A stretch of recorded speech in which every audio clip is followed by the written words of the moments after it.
Today we are going to talk about rhyming words, and rhyming words are words that have the same ending or the same ending sound. So we're going to do a few examples together and you guys are going to practice by yourself. So we have three pictures on the screen. There's a bee, a cat, and a tree. I want you to think for a second, which two words have the same ending and same ending sound? And those are the words that will rhyme. One of these words does not belong or does not rhyme with the others. So think for a second and then we'll go over it together.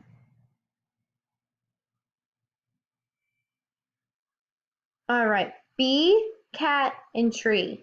I noticed that the word bee has two E's in it, and it sounds like bee. And I noticed the word tree has two E's in it also, and it sounds like tree.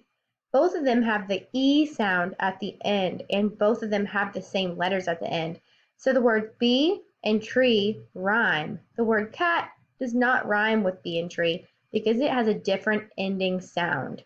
So today we're focusing on ending sounds and using the ending sounds to see if words rhyme. So the word cat does not rhyme. So we're going to take out the word cat. Bee and tree rhyme because they have the same ending, letters, and sound. Let's look at another example together.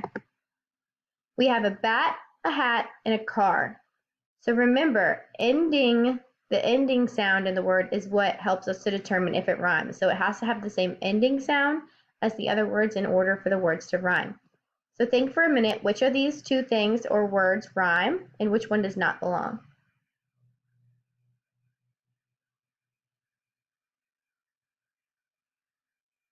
Bat, hat, and car. I noticed that bat has the sound at the end, or the letters A, T. And hat has the same ending sound, at, in the letters A, T. So both of them have the same ending sound, or same ending part, so bat and hat rhyme. Car has a R or R sound at the end, so car does not rhyme with bat and hat. Today, you guys are going to practice selecting rhyming words on your own. We have done two examples together, so I hope it's not too difficult for you. If you all need any help, feel free to reach out and let me know. And I am going to put a supplemental rhyming video at the end of the slides. That way, if you guys need extra practice, you can watch the video to help you out.